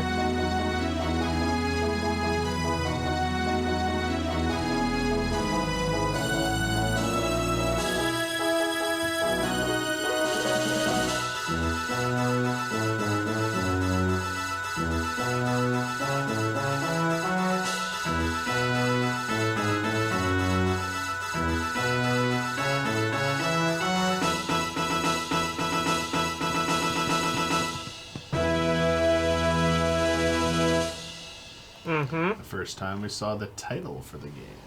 That was so good. Originally, it was just called Zelda until we got a title for it. Crazy. The thing is, in that trailer, in that shot right here, Yeah. the kid on the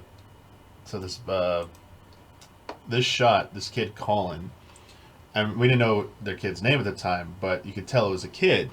I literally remember it was like GameSpot or IGN getting their exclusive Zelda interview back in the day, asking like, "Yo, you got like a kid like tied up like this? Is it like gonna be like a dark, serious Zelda? Like, is this gonna go dark? Like it was like it just. It is pretty intense, dude. Yeah, like, it like set off looks like they're gonna wow, kill that like kid. Zelda's been like a kid Yeah. game. Like now it's all dark and like fantasy and Yeah. like you're showing kids in danger and stuff. Yeah. Like oh my god, like it was like a big thing at the time, and I was like, oh okay. It's intense. Yeah, I knew it was gonna be that trailer, so I wanted to point out. Also, remember how we saw in Mirage like marking different targets and hanging them?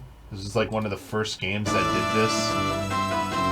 Boom, boom, boom. Yeah. I love that shit. Yeah, marking the multiple and hitting Assassin's them all. Creed Mirage. Yeah. Because I was trying to think, what was the first game that let you like mark multiple targets and chain kill them like that?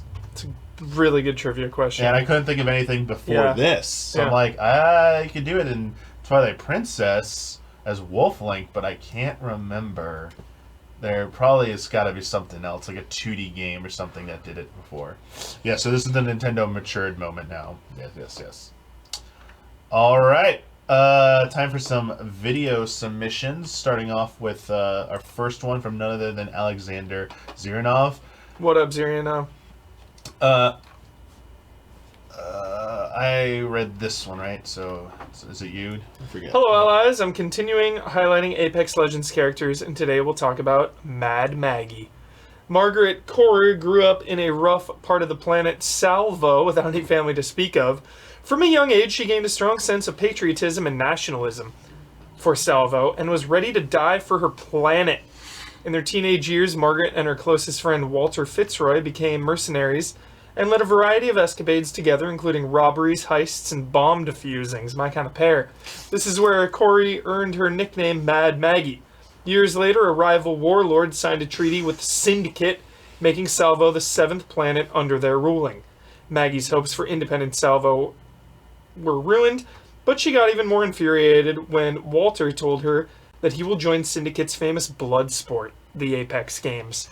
Maggie sabotaged his entrance into the games, hoping that it would show the weakness of the Syndicate and spark a rebellion on Salvo. It did not, and her further attempts to incite riots hadn't much success either. Eventually, Margaret got caught and was sentenced to death, but Syndicate's upcoming leader, Eduardo Silva, stepped in and made Corey a prisoner who would fight in the Apex Games until her fellow competitors would kill her. However, Maggie used this opportunity to form an alliance with other legends who had their own issues with the Syndicate. In terms of gameplay, Mad Maggie is an assault legend, which allows her to carry more ammo per inventory slot and open an extra compartment in weapon supply bins to get better attachments for the team's weapons. Mad Maggie's tactical ability is a drill that attaches to walls, doors, and other obstacles and burns enemies on the other side. This allows you to force your opponents to leave cover, check if someone is hiding behind a door, and temporarily block narrow passages. She can also use the drill while reloading and healing without interrupting those actions. Thanks to her passive ability, Mad Maggie sees silhouettes on enemies she's damaging, even if they are behind cover. Also, she runs with a shotgun just as fast as when weapons are holstered, allowing you to simultaneously be combat ready and keep up with your teammates. Mad Maggie's ultimate ability is a wrecking ball that bounces off walls, activates enemy traps, destroys doors and Gibraltar's dome of protection, and explodes upon hitting an enemy, dealing damage, bouncing, and stunning them. It also leaves a trail of speed boosting pads, allowing your team to quickly close distance to your opponents or simply rotate faster across the map. However, Mad Maggie's abilities are very loud, making it much harder to hear those who are coming from behind. I like playing as Mad Maggie because of her relentless nature. In this video, I've tried to highlight her abilities as well as her interactions with Lifeline, Loba, Octane, and other legends. This is just a small taste. The game is much more than I can possibly show in just 3 minutes. Me? I put the war in, Warlord. Fucking Cassie Cage vibes. Oi, weapon supply bin here. How much, cuzzies? Got some goodies for ya. Mastiff shotgun here. In my experience, she's a must-have. Kills like you.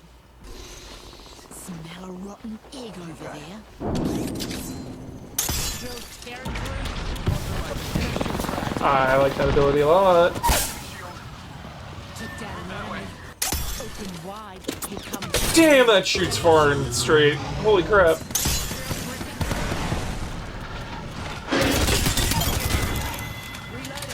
Dude, that thing is insane. That kill was man bloody-tastic. The Syndicate promised I'd die in here. So far, they suck at keeping promises. She looks that's very what it fun. looks like. Okay. I thought it was gonna be like swinging Yeah. around or something over here. She looks so fun to play. Opening fire. Yamatara. Reloaded. Munted an enemy. Quit slacking and get moving. Time to shake up those Syndicate dogs. Syndicate scum. What? You getting shy now? Haven't I taught you anything? There's more to do, and I've still got fight in me. Let's go, Shane. I'll make a warlord out of you yet. You're not going anywhere. No time to rest. Show me some of that grit, Shane. Come on now. Not about to break out a warlord for nothing. Gonna give me a little taste of freedom, Shane. We're gonna take down Duado. Together. Cheers. Oi, you sure you're ready to get those pretty little hands dirty? I'm an Oi, expert meat go. margarita. Don't worry about me. You better bring it, beautiful. You're running with a salvo warlord now. You need my help. You'll get what you get. I need a hobby.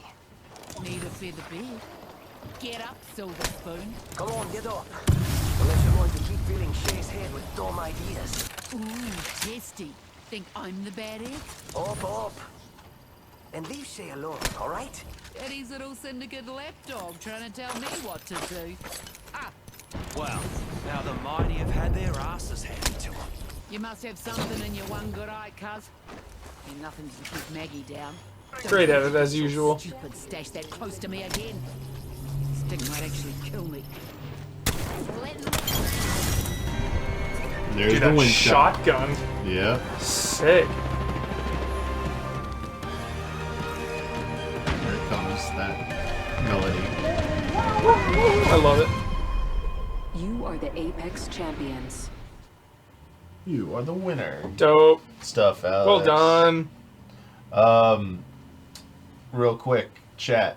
I'm specifically looking for marking multiple things, and the character teleports to them and does the kill.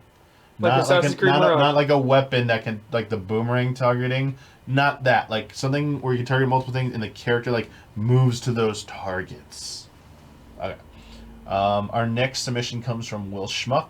Howdy! Figured Huber might like a Destiny 2 PvP Hell yeah, video. let's go. I put together some various clips I've saved. Plenty of punching and shotguns, so I hope you enjoy it. Also, the song is one I perform drums on, so no fear of DMCA issues. LOL.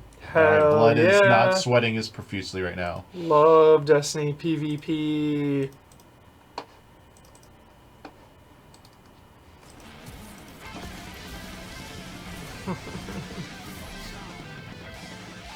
I love Destiny, dude.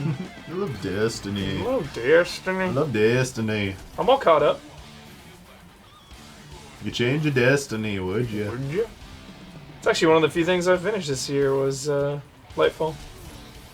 Short, 5 hours. And I got carried.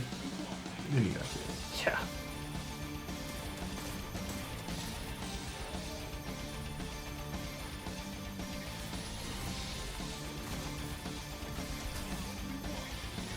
God, it feels so good.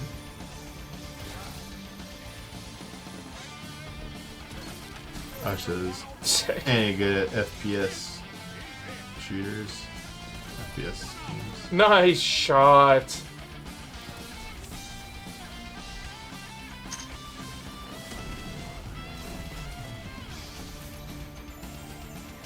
Loving the melee.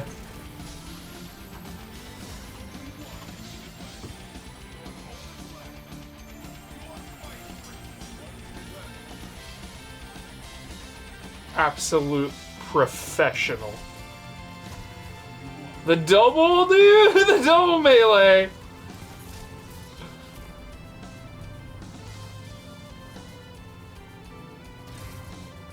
Straight from the Nice. shield. Person didn't pick a good spot for that shield, did they? Yo, Melee Master. I like your style. The double. The double melee is... You're making it look easy. So hard to get 2 melee hits off. Oh my god.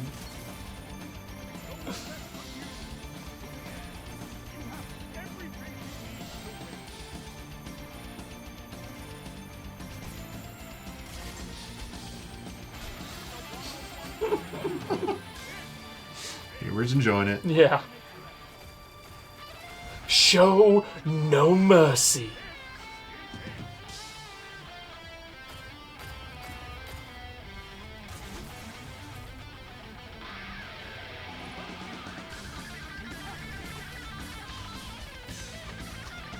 Absolute shred fest, by the way.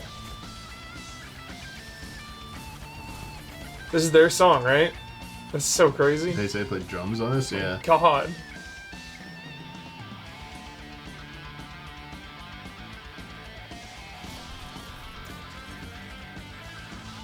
You're surgical with those revolvers.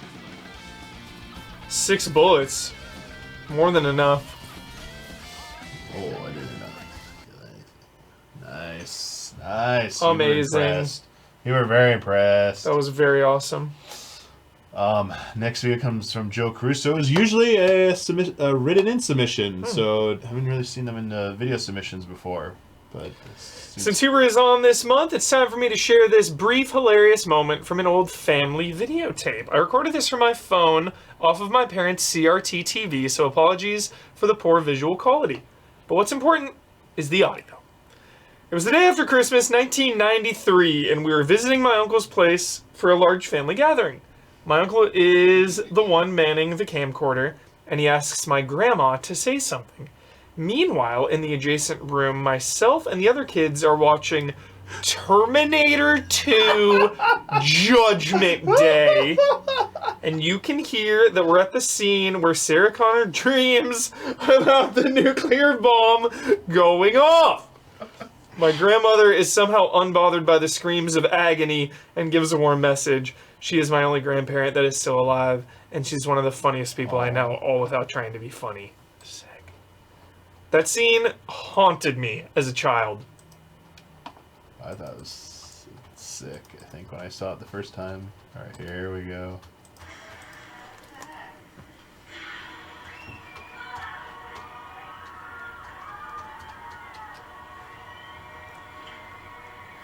Hey man, let's just just wait for a second. Merry, Happy New Year, healthy year.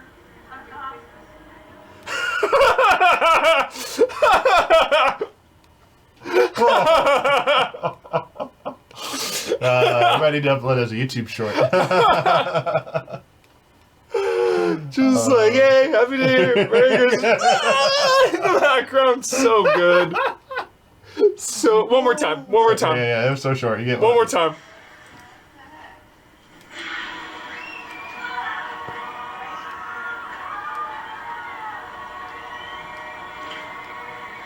Hey, man, look, just wait for a second. Merry, Happy New Year, healthy year.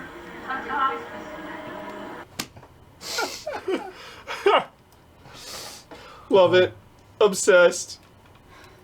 Goated grandma, Oh dude. my god, that was great. Our next video comes from Sarah Knight.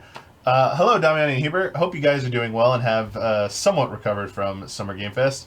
As of the recording of the showcase, there is now only one update left for Chapter 1 of my webcomic, Pantheris, to be completed. The last update will be up next Thursday, and then there will be a mini hiatus while I create a buffer for Chapter 2. Let me tell you, it's nuts. So I thought it would be fun to tease the next chapter with a drawing video of the promo image I made a couple weeks back. Hope you guys continue to stay safe and be awesome to everyone around you. Much love and respect, Sarah Knight. P.S. Slight music spoiler for people that haven't played Tears of the Kingdom. I'm just going to say that part. You are welcome to mute the stream until the end of the video. So, watch while Sarah's video is up. If you don't want to hear any Tears of the Kingdom related music, you should just mute until it's over. Here we go.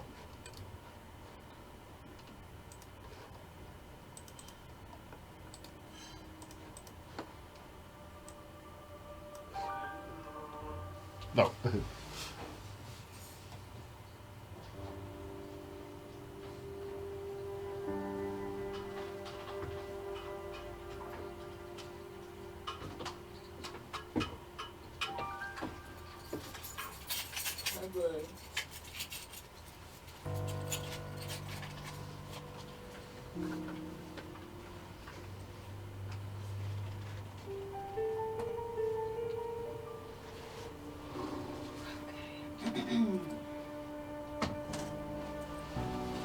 This is very soothing. Yeah.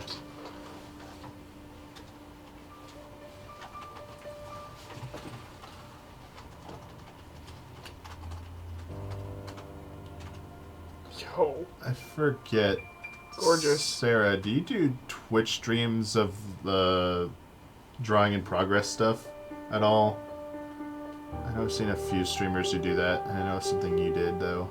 So good. Oh my god. Sarah, you're out of your mind. Give some Akatsuki vibes. Missing some lines. It's getting intense. It was this Organization 13 watching you? Yeah. Be prepared.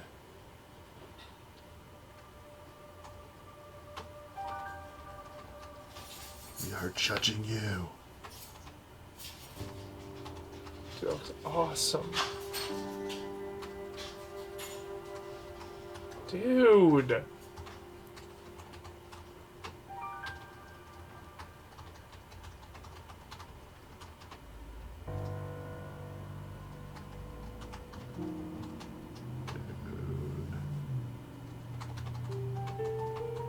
So, oh, yeah, adding those, like, shading them, get the lighting effect.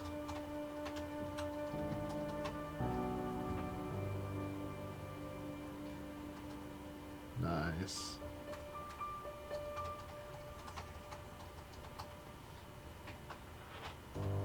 Tortured. Don approves of the fog. Sick.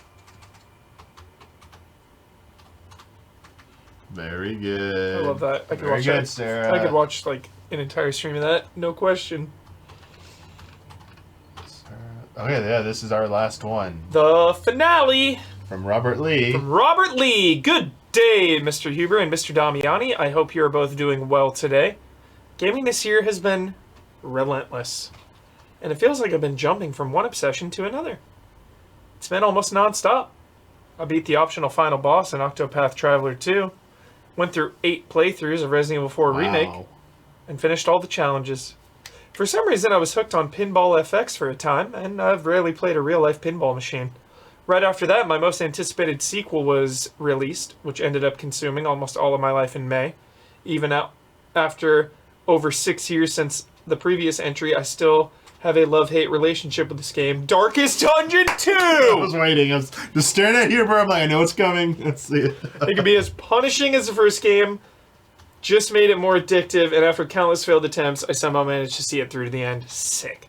Speaking of obsessions, it all started this year with King Kraki, the final Berserker boss from God of War Ragnarok. I couldn't stop fighting this boss for some reason. There's a sense of arrogance and cockiness that I feel I needed to knock out of him by defeating him without taking any damage. I've seen that this can be achieved in mere seconds with certain builds, but I just couldn't pull it off. Here's a video of me doing it the hard way. I played on Give Me No Mercy difficulty. I would like to try it on Give Me God of War, but I simply don't have the time or motivation to go through the entire game again. Plus, I'm not sure how I'll overcome the BS3 Berserker boss fight. I've cut the first minute 15 of the fight to get it down to 3 minutes. Love and respect. Robert Lee.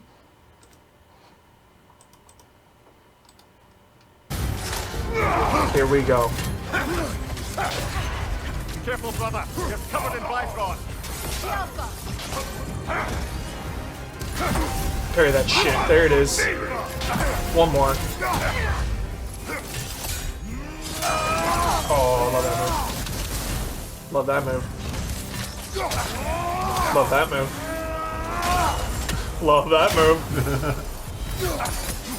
Yo, fucking textbook weapon switching.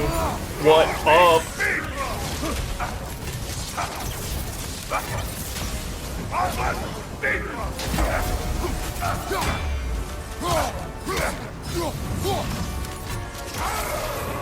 Yeah, I really like this difficulty, because Give Me God of War, definitely you can only make one mistake.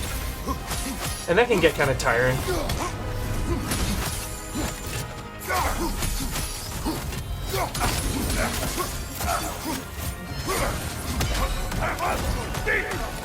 Great explosion there on the sphere, that was sick. Give Me God of War the hardest difficulty? Give Me God of War is the max. No Mercy's one below. AoEs, AoEs. Love it.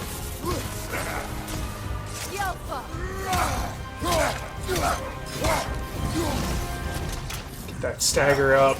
Close.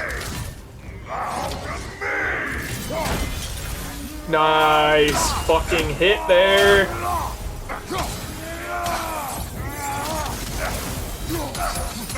Great combo with that. That is outstanding.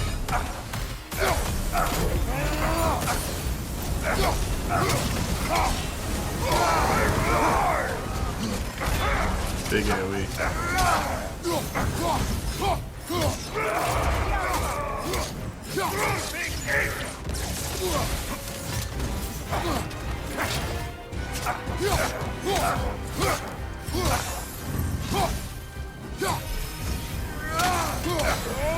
Just an S-tier video game. No big drama.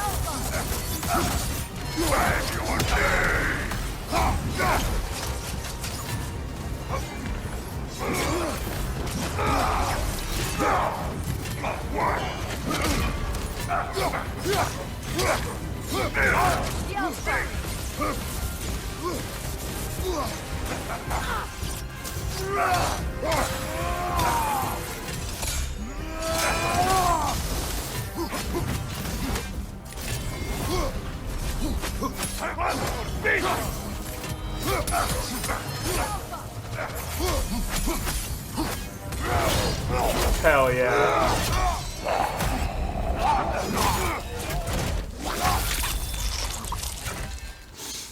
Mm-hmm. Huber approves. What a crunch. Huber approves. Very nice work. What a crunch. Nice. Very good stuff. Thank you so much, everyone. That will do it for this month's community showcase. We'll be back next month. Actually, forget who is on the docket for next month. Yes. But that'll be for July community showcase. $10 and up patrons. If you want to submit your wonderful works to us. I think I set to 5 p.m. today. Sorry.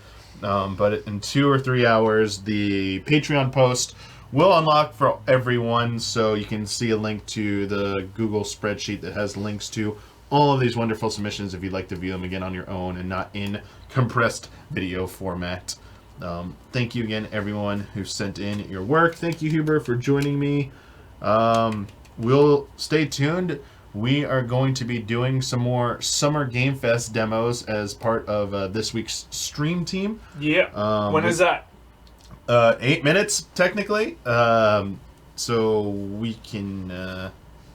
I don't know if everyone else is here yet or not, so maybe we could just go offline for a minute and come back, I believe. So cool. It's fine. Like, we'll be back, chat. Yeah, we'll be back in just a few minutes. Thank you again, and see you soon. Bye, everybody.